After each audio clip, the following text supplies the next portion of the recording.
This poem is entitled To This Day by Cheyenne. When I was a kid, I used to think that pork chops and karate chops were the same thing. I thought they were both pork chops. And because my grandmother thought it was cute, and because they were my favorite, she let me keep doing it. Not really a big deal. One day, before I realized that fat kids are not designed to climb trees, I fell off a tree and bruised the right side of my body. I didn't want to tell my grandmother about it because I thought I would get in trouble for playing somewhere I shouldn't have been. A few days later, the gym teacher noticed the bruise and I got sent to the principal's office.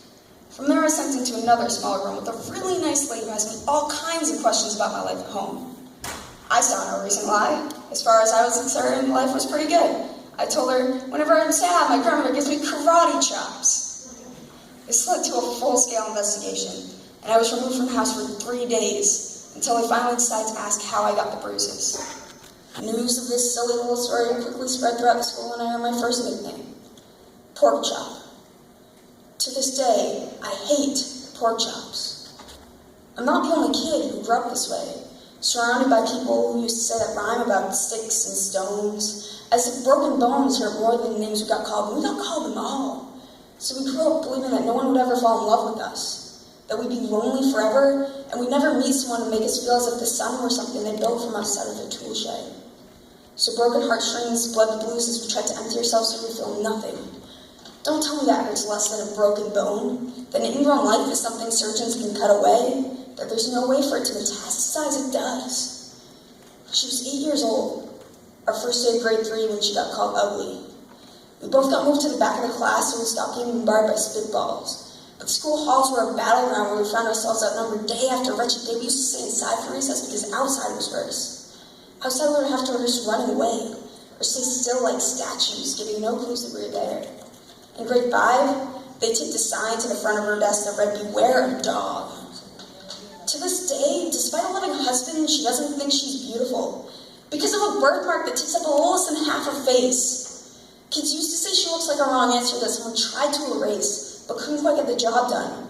And they'll never understand that she's raising 2 kids whose definition of beauty begins with the word mom, because they see her heart before they see her skin, that she's only ever always been amazing. He was a broken branch, grafted onto a different family tree. Adopted, but not because his parents opted for a different destiny. He was 3 when he became a mixed drink of 1 part left alone, 2 parts tragedy. Had a personality made up of tests and pills, lived like the uphills were mountains and the downhills were cliffs. 4/5 suicidal, a tidal wave of antidepressants, and adolescence of being called pauper. 1 part because of the pills, 99 parts because of the cruelty. He tried to kill himself in grade 10 when a kid who still had his mom and dad had the audacity to tell him, "Get over it." As if depression is something that can be remedied by any of the contents found in First Aid Kit. To this day, he is a stick of TNT lit from both ends, could describe to you in detail the way the sky bends in the moments before it's about to fall, and despite an army of friends who all call him an inspiration, he remains a conversation piece between people who can't understand sometimes being drug-free has less to do with addiction and more to do with sanity. We weren't the only kids who grew up this way. To this day, kids are still being called names. The classics were, "Hey stupid," "Hey spaz." Seems like every school has an arsenal of names getting updated every year. And if a kid breaks in school when no one around chooses to hear it, do they make a sound? Are they just background noise of a soundtrack stuck on repeat when people say things like kids can be cruel?